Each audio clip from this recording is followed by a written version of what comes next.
Today, we intend to provide you with a solution to one of the major global issues, which is plastic pollution.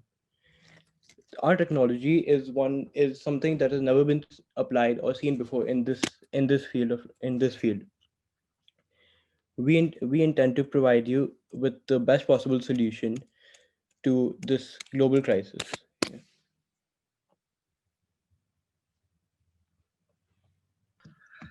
So, to be more specific, the problem is that presently 5 trillion metric tons of plastic still exist even after the incineration of plastic and even after dumping it into the oceans. 5 trillion metric tons of plastic is still existent on the earth and not just in the water. So, if we take this into account, a lot of plastic pollution is happening each and every day, and about 4.6 trillion metric tons are burned and dumped each and every day. Then, if we talk about why even a solution is needed, if other solutions are present, so other solutions are either too slow or too costly or do not work at all. Furthermore, we require this solution because plastic pollution has plagued the earth for a very long time, and even though it has been banned in many countries, it is still being used, which adds to the diversity of the problem. So we believe there are 6 pillars to our solution to this problem. The first would be technological advancement. The second is infrastructural development. The third being sustainability. The fourth is performance efficiency. The fifth is cost optimization. And the sixth is application of scientific knowledge. So the technological advancement would refer to all the technology that we're using and how it would be playing a vital role in our whole project. Because without technology and use of knowledge in practicality, the project is nothing but a sixth grader's idea.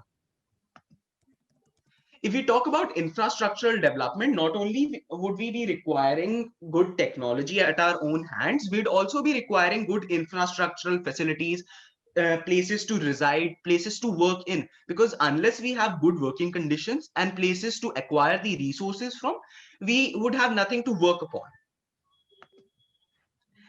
If we talk about sustainability in a very broad sense, sustainability refers to keeping the present goals in mind and also not compromising with the future goals.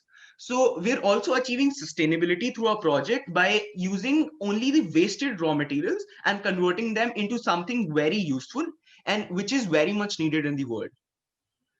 If we talk about performance efficiency would basically refer to how much efficiency the product works with, how much amount of finished products does it provide from a certain amount of raw material, and how much is the wastage in it, because there is no idea without a certain amount of wastage.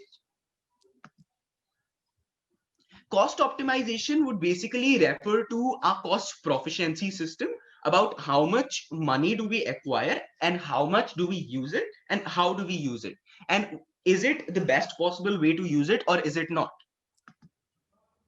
Furthermore, the application of scientific knowledge is the most important fundamental idea of our project, because without scientific knowledge there is nothing about this idea. The whole project is based upon the scientific knowledge of the makers.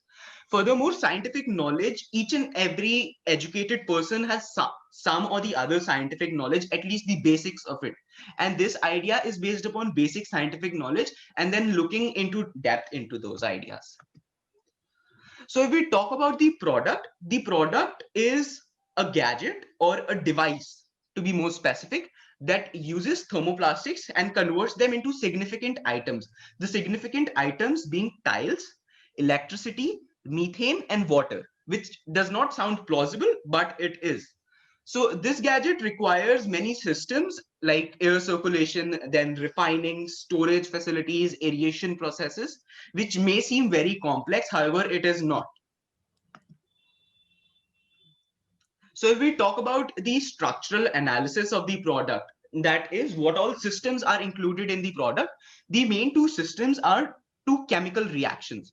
So the first is a very common industrial reaction by the name of water gas shift reaction, which includes using carbon monoxide and combining it with water vapors.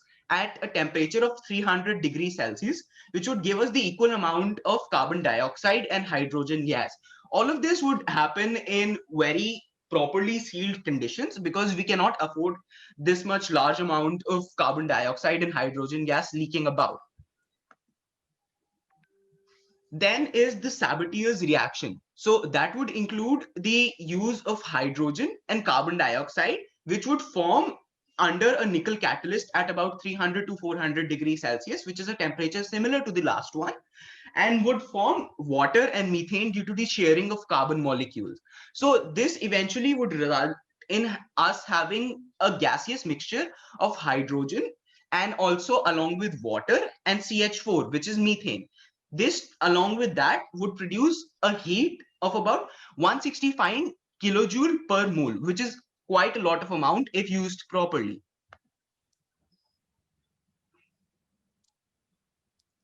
Then if we talk about the escape valve systems, so I'd like to highlight over here that during the water gas shift reaction, the gases, if released in a controlled environment, go up to 408 meter per second of speed, which is quite high and can be used to power wind turbines and multiple of them and not just one.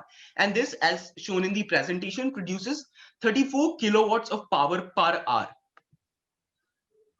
Then the aeration facilities would be needed to separate the gaseous mixture of methane and water, because if we're mixing them, we would not be able to make much use of it, because neither the water would be usable for drinking, nor it would be usable for irrigation, because it would be considered polluted, nor would we be able to use the methane as a fuel.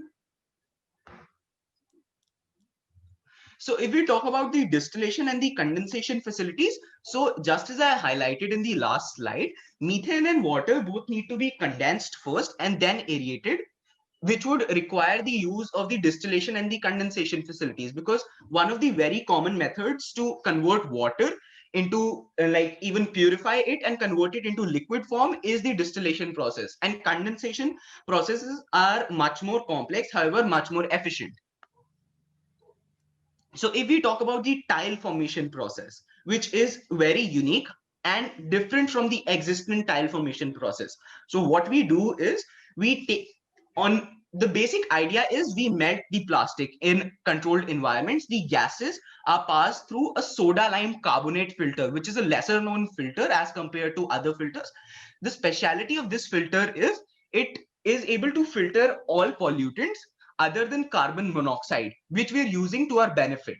So the carbon monoxide, as I stated, would be used for converting it into water and methane, and the slurry that is produced on melting the plastic would be extremely solid. So we'd have to remelt it and mix it with sand, bitumen, and other binding elements like other sandstones and also coal tars and many other things, which would give it a high rigidity ratio as compared to the present roads.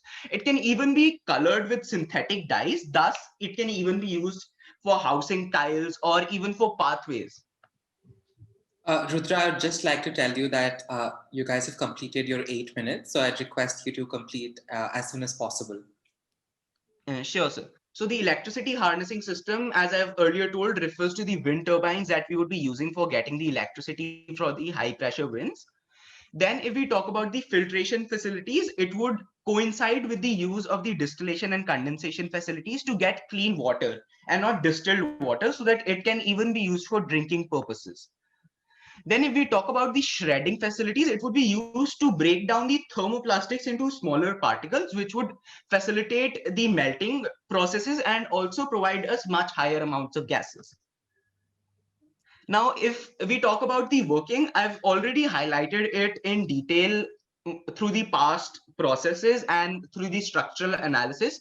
So the basic conclusion that we get is this undertaking is exceptionally effective, just even as a practical gadget that frees us of an incredible issue, as well as giving us utilitarian results. Then if we talk about the current time and the solution relation, as we all know, masks are being used in the present time made of polypropylene. So this device is also able to melt the polypropylene and convert it into the same fixed finished products that we're getting from other forms of thermoplastics. which are quite useful in the present times because many masks are going waste and are single-use masks. So the need for the product is, first of all, for water. The earth is facing a water scarcity crisis, as we all know. So the water that would be produced can be used for fulfilling that need. Methane is a green fuel and would be able to help us remove the carbon footprints and get us a better and cleaner future.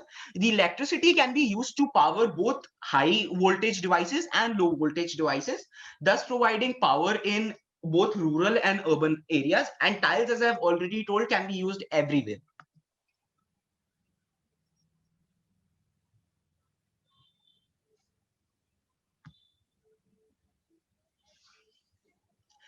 Now, I'd like Shivom and Paras to highlight the startup expenses and the financial plan.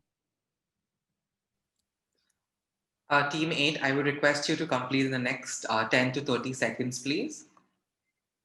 So our financial plan would be based on investor intaking, and we will be taking a sum of $30 million from the investors, which will be invested in multiple outsourcing programs, and also we will be taking different different freelancers and intern people into our company so that it's cost effective. At the same time, we can provide them with the experience. Secondly, we will be using transportation, aeration processes, and other processes outsourced so that it's feasible for us, and also the small small producers and factories could earn from the same project. And other investments would be also used, which is 26%. Thank you.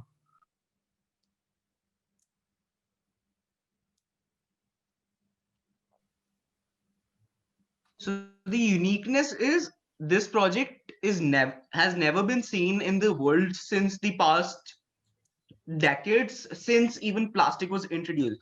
So we're formulating an idea which is totally original and totally unique. There are competitions, however, for dealing with plastic. However, just as I mentioned in the very beginning, they're either too slow or either too costly or do not work at all.